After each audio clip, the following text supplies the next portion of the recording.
How to cut foam rubber correctly.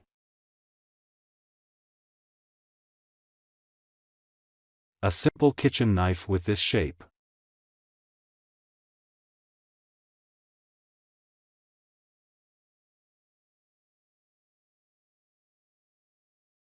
The knife must be sharp.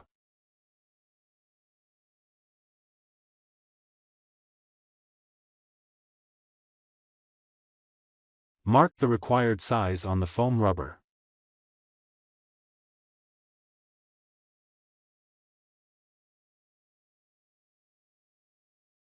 Don't press the knife into the foam rubber. Make a cut with a slight forward motion. Press the end of the knife against the table and pull the knife along the ruler.